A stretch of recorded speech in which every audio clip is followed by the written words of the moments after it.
then within that, there's the specific task or specific act potentially of tying it to the debt ceiling. Again, if I can ask you, like I've seen this a couple of times, and we talked a little bit earlier about Trump blowing up an effort to deal with some of this a couple of weeks ago. It's truly, again, it's one of those truly incredible things that yet will become mundane over the next 4 years, of being able to even suggest that and for those who are unfamiliar, what's being put on the table is the idea that if California wants a sufficient amount of funding to help deal with the crisis, Democrats will have to take away what will be one of their biggest leverage points to rein in Trump, which is voting for increasing the debt ceiling. Right. So 4 weeks ago, Trump had actually said that he was going to get rid of the debt ceiling, which this is the thing that comes up, a few times every year now. This did not used to be the case, but now every year, multiple times, we have to deal with the potential of a government shutdown, because will they agree to raise the debt ceiling? Because they have to agree on, this, that, and the other. And the Republicans say, well, no, we won't do it if you include this, this, this. Anyway, I guess the plan to get rid of it has been sort of postponed or forgotten for now, because from Politico, House Speaker Mike Johnson confirmed to reporters Monday there's been some discussion of tying California wildfire aid to a debt limit increase after GOP members raised the issue with Donald Trump in several meetings at his Florida resort. The notion that Congress could make the release of disaster relief dollars conditional upon also agreeing to raise the debt ceiling is already facing pushback from some Democrats. Many California Republicans say they have no choice but to pursue that option, given the potential urgency around addressing LA fires, paired with the reality that the nation could default on its borrowing authority in a matter of months. Now, you actually don't only have that choice, right? Like,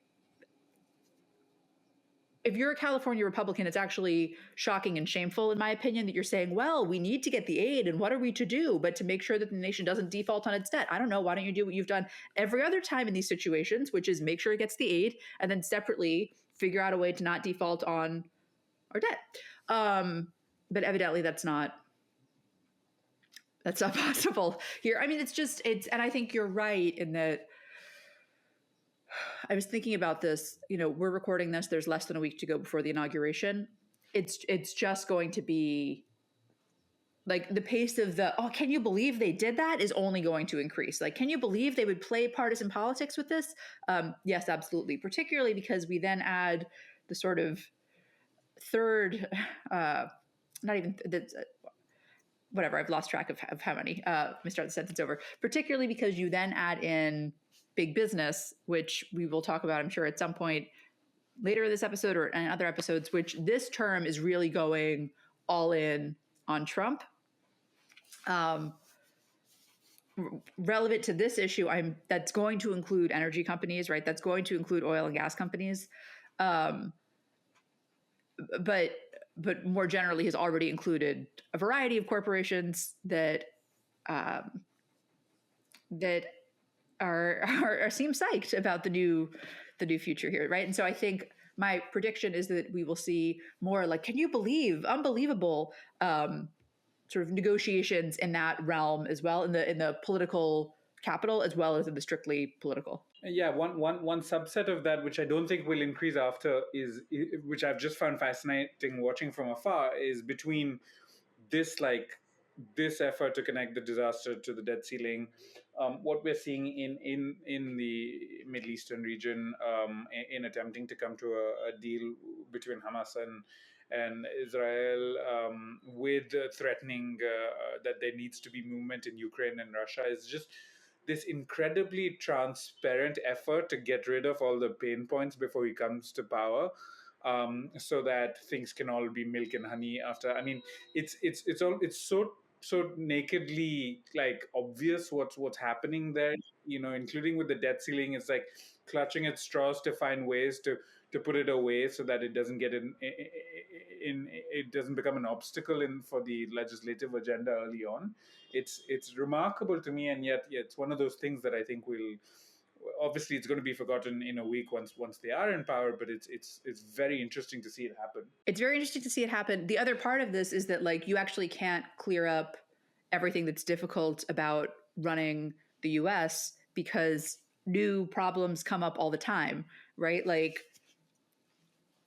shortly before October 7th, 2023, Jake Sullivan the National Security Advisor, famously published an essay in Foreign Affairs talking about how quiet the Middle East was, right? And then October 7th happened, and that was the last 2 years of their presidency.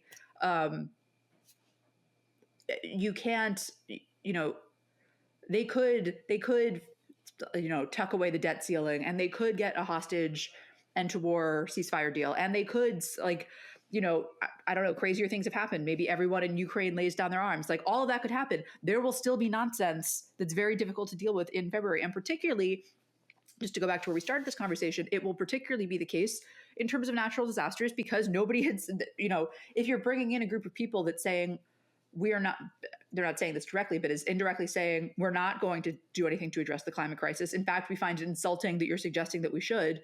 Then of course it's going to get worse, right? Like, so there will be worse disasters in North Carolina, in California, in, throughout the country. And what will you do then?